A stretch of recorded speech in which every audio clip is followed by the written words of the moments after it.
Hello again. I am here with another set of book reviews. This is for The Faces of Midnight, Crawlspace, Treman Mills, and Severity. All four of these books are actually in a collection on Amazon, the Dark Hard Dreams collection. But I didn't want to actually do a thumbnail of this because I figured these would be way better looking thumbnails.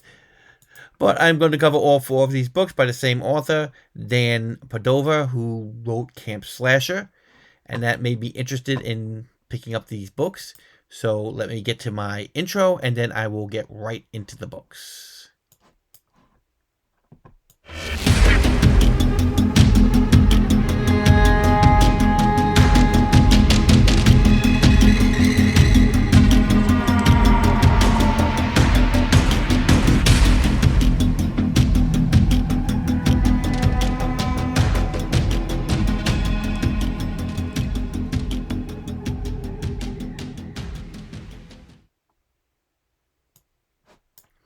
Alrighty, I'm back. So first what I'm going to cover is The Face of Midnight. Let's see. They say they found a girl's head stuffed in a stew's pipe, bloated, eyes bulging, no sign of her severed torso. The Midnight Killer is back. More will die. Serial horror killer that builds to a horrifying crescendo reminiscent of John Carpenter's Halloween. I will dispute that one. Becca, a homeless girl, has a system for sneaking into unoccupied homes, a method she promises to teach her new friend, but Becca's murky past is about to catch up to her. Would you sneak into unoccupied homes if you were homeless? What if you chose the wrong house? When New York's most notorious serial killer, the Midnight Killer, closes in on Becca, she has nowhere to hide. After fleeing from a deranged stalker, Becca takes shelter inside an abandoned farmhouse. Something evil lurks within the house, and a freak October storm has trapped Becca inside. Now she must survive the night, and it's Halloween. Okay. So basically, how this story starts is that Becca meets Steve. Of course, she was in his car. He thinks she's actually a dead girl. When he first comes into his car, he sees this woman. He thinks she's a dead girl. She's not. But it also makes him want to find her. And then he finds out about her lifestyle, and they kind of start up a relationship. And like the story basically says, they kind of picked the wrong house. But I really liked the characterization in this. I really liked Becca and Steve. I liked the way they built their relationship.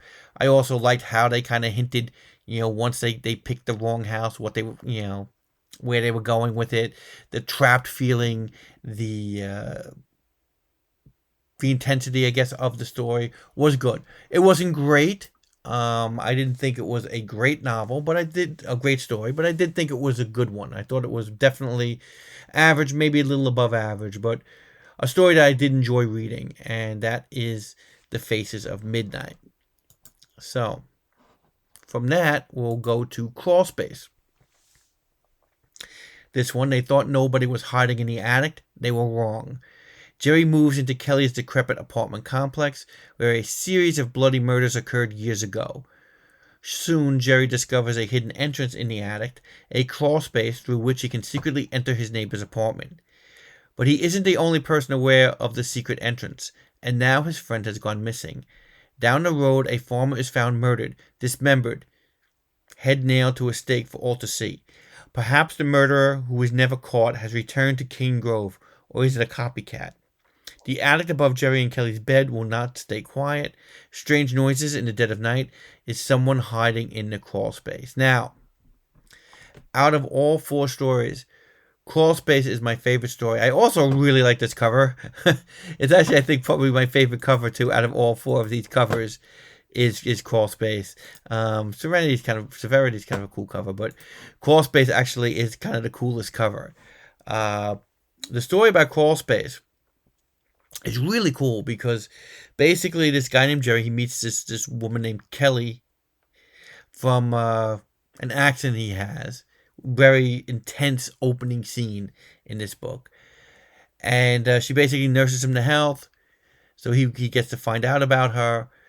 And he finds out about he finds out about the neighborhood that she's in. And there are these people who are saying this neighborhood is cursed. This apartment complex is evil in there because people have died in this apartment complex.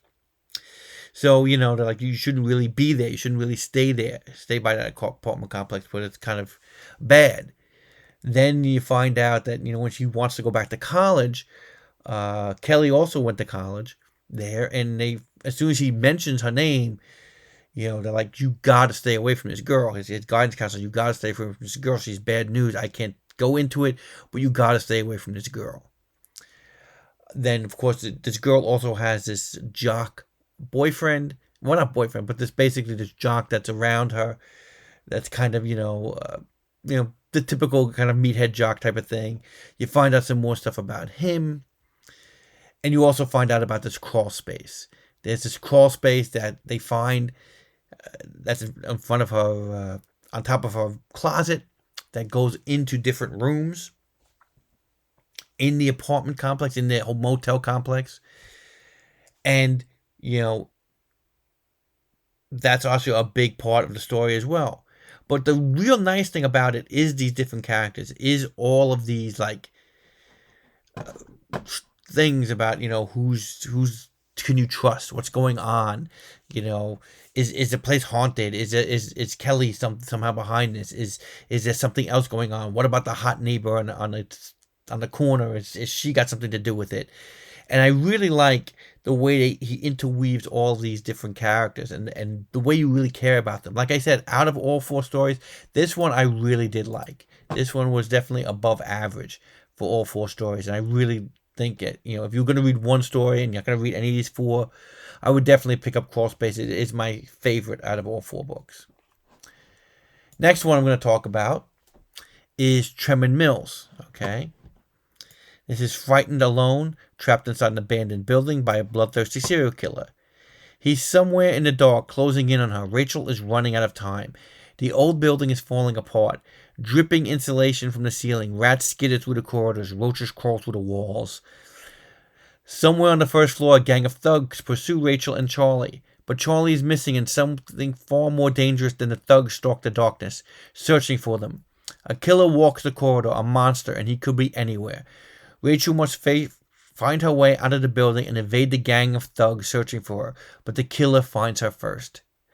This one is actually a short story. See, it's only 32 pages.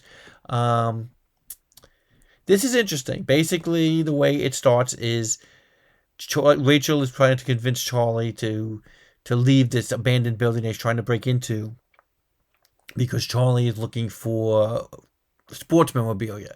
He believes that there was, a previous owner had these sports cards there, and he thought that he could find, some kind of sports memorabilia in this building, and that's why he's breaking in. But the neighborhood is very dangerous because there's this gang in the neighborhood. So of course, not only do you have to deal with a gang, you have to deal with a gang, and you have to deal with, a serial killer, obviously, based on the description. And while it's a very short story, it definitely held my attention. I really did like it. I think as short stories go, it's pretty good. Again, has a lot of different kind of characterizations and where people were going to go, and who's bad, who's not. It did a good job in a short amount of time that the story was written, even though it was a 30-something page story. I think it did a really good job, and it's definitely another story that I really enjoyed out of these 4. Severity. This is the last one here. He cheated on her. Marissa tracks Tristan's love to the address, trying to catch them in the act, but Tristan's women are ghosts who don't seem to exist, and now someone is stalking her. After a series of bloody murders follows in Marissa's wake, she doesn't know who to trust. Marissa must stay ahead of a bloodthirsty killer if she's discovered the horrible truth of her marriage. If she fails, she dies. This story is more thriller than horror. Tristan is pretty much the typical kind of, I guess, what you would see in You, or you would see in one of some of these other kind of books, character. This is probably one of the, I think this is the longest book out of all of these. It's 273 pages. And I would say this is my least favorite. I just couldn't really get into this story as much. I don't think it's bad as a thriller. I thought it was an okay thriller. I've just read better. And to me, it's just an average thriller. And I know I've seen this author. He writes basically kind of like a lot of thrillers and a lot of horror. I kind of probably will stay away from his thrillers. I probably will read more of this guy's horror, this Dan uh, Padavana, because if you look, he has a bunch of these books here, are a lot of his thrillers. If you see this first couple of books here, but then he also does have some horror books as you start getting into it. There's Camp Slasher, and then that's The Faces of Midnight, and again a lot of thrillers in the beginning, but then here's another horror book. So he does have some horrors as well, and that's another horror. That's another horror. So there are definitely other horror books I do want to check out from this author, but as far as the thriller goes, at least this is the one I read here, Severity, I wasn't as interested in. So that's my thought about this book. So basically, this collection, which is a nice collection you can get for for free on Kindle Unlimited, I would say Severity was the weakest. Faces of Midnight was an okay average book. Crawlspace and Treman Mills, I think, were a little bit more above average. So I still think it's a good collection. I do want to read more by this author so far. Reading these 4 stories gives me a little bit better idea of what to expect from him. And I definitely want to read more of his horror stuff. But otherwise, that's basically my interpretation of all of these 4 stories. Hopefully you've enjoyed this video so far. And if you have, again, like you see on my stream here, please like, comment, subscribe. And I will hope to see you soon. So until next time, bye.